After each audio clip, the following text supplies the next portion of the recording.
Hemos hablado ya de este código de conducta que llamamos moral. Hemos dicho que está en la base de los juicios valorativos que construimos. Cada vez que decimos o pensamos eso no está bien o eso es bueno, lo hacemos desde nuestra moral.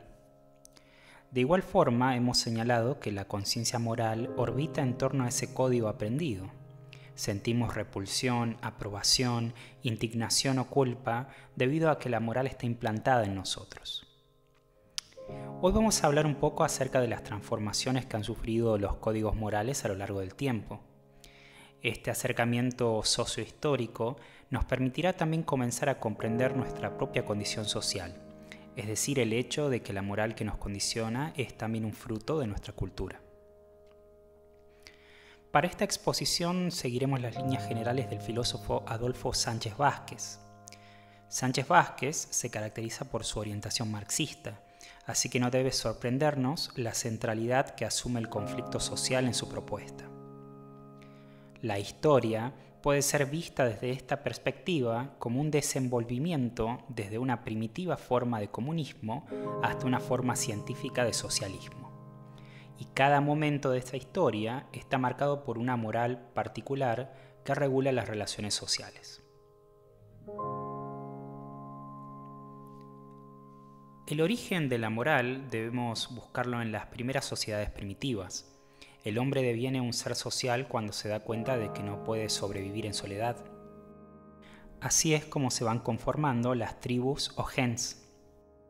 La necesidad une a los individuos, y es a partir de esta organización que surge una división del trabajo, basada en el sexo, donde los hombres cazan y las mujeres recolectan y crían a los hijos.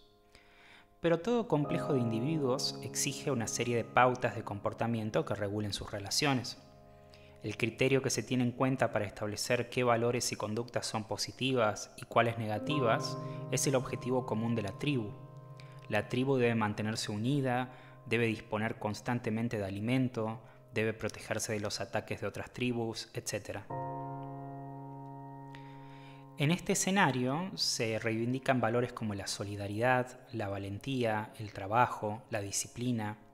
Además, se deja en claro que todas aquellas conductas que favorezcan a la tribu serán consideradas buenas, mientras que todas aquellas que la perjudiquen serán tenidas por malas. En este sentido, se condena el ocio, la cobardía, el egoísmo, los cuales se perciben como antivalores potencialmente destructivos para la comunidad.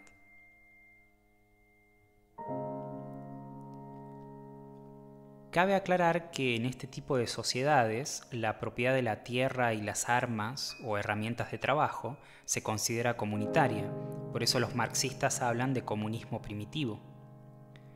Tampoco se observan divisiones sociales o estratificación, razón por la cual la moral es única y extensiva a todos los miembros de la tribu.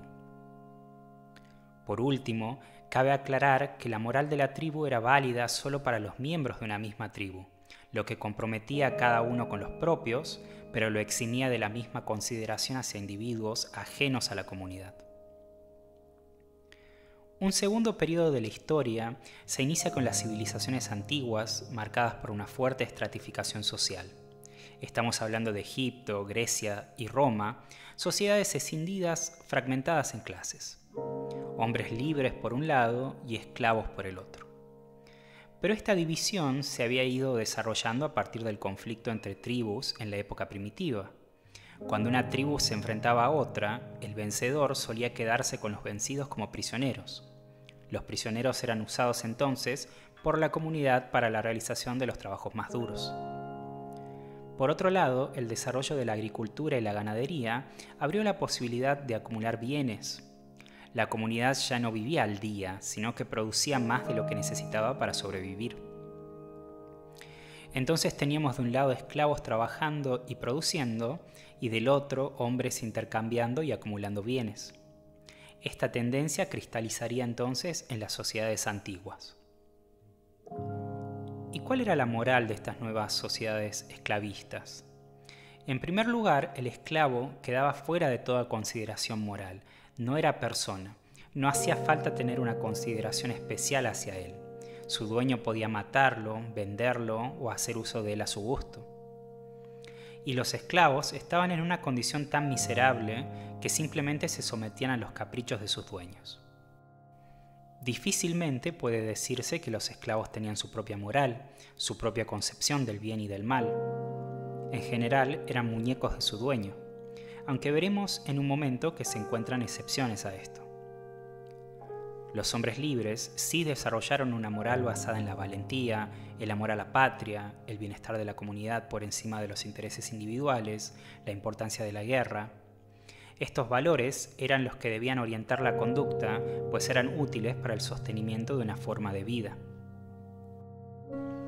Como decíamos hace un momento, los esclavos no tenían este tipo de conciencia de sí mismos y por lo general actuaban según las directivas de sus dueños. Pero una conocida excepción a esto fue el levantamiento de Espartaco en Roma durante el último siglo a.C. Espartaco fue un gladiador que movilizó a muchos otros gladiadores contra la República Romana. Luchaban por su libertad, por su autonomía, por el derecho a dirigir sus vidas como hombres libres. En aquel levantamiento se pudo ver el surgimiento de una moral esclava, hecha de compañerismo, solidaridad, valentía y sacrificio. Este conflicto culminaría con la derrota de Espartaco y los suyos en el año 71 a.C. La siguiente época es la Edad Media. La Edad Media también mostró una fuerte estratificación social, donde resaltaban principalmente el clero y la nobleza, como grupos privilegiados, y los artesanos y siervos como grupos subordinados. La influencia importante de la Iglesia en esta época hizo que la moral en general estuviera teñida de cristianismo, es decir, de compasión por el débil, de generosidad y preocupación por el prójimo. Pero la moral asumía además formas específicas según el grupo social. Los nobles reivindicaban además la valentía, la guerra, el honor, pero lo cierto es que muchos nobles estaban lejos de estos valores. La hipocresía, el egoísmo, la traición eran muy comunes. Podríamos decir que la de la nobleza se trataba de una doble moral. Lo mismo podría decirse del clero. En cuanto a los siervos, quienes gozaban de un mínimo de derechos, como por ejemplo el de formar una familia y tener una casa propia, no es posible hablar de una moral claramente delineada, pero entre ellos emergió una moral caracterizada por los valores de la libertad personal, la solidaridad y ayuda mutua entre siervos, etc. Esta moral se completaba con una esperanza de justicia en el más allá, claramente influenciada por el cristianismo de la época. La siguiente época es la modernidad. Aquí vemos una estratificación social compuesta por burgueses y trabajadores, y de nuevo estamos en presencia de nuevos códigos morales. La burguesía, clase dueña de los medios de producción, se había desarrollado a partir de los comerciantes de la Edad Media, quienes se convirtieron eventualmente en burgueses luego de destronar a la nobleza con su privilegio de sangre. En su origen, la burguesía reivindicaba valores como la igualdad, la fraternidad, la libertad, la honradez, el amor al trabajo. Esta moral era la respuesta de la burguesía a la ociosidad de la aristocracia feudal. Pero el desarrollo de la industria llevó eventualmente a una transformación de la moral burguesa, dando lugar a nuevos valores como el individualismo, el egoísmo, la hipocresía, el cinismo y el culto al dinero. En cuanto a los obreros, comienza a surgir también una mayor conciencia de clase, con una moral basada en la solidaridad entre obreros, la libertad, la justicia. Esta moral está en el corazón de los primeros levantamientos obreros y de aquellos que se desarrollarán con fuerza en la primera mitad del siglo XX. En respuesta a este conflicto, la burguesía empezará a promover a lo largo del siglo XX y hasta nuestros días una moral ad hoc para los obreros, basada en el compromiso y fidelidad con la empresa, el olvido de su solidaridad de clase y sobre todo en la idea de que el trabajador es parte de la empresa. Esto provoca que el obrero se aleje cada vez más de aquello que verdaderamente debería interesarle como clase. Termina aceptando su explotación, termina aceptando el orden capitalista. Desde una perspectiva marxista, se defiende la idea de que esta sociedad capitalista dará paso a otra socialista, donde los medios de producción, es decir, las maquinarias e insumos para la producción de bienes y servicios, estarán en manos de la comunidad. Entonces la moral dejará de estar fragmentada porque habrán desaparecido las clases.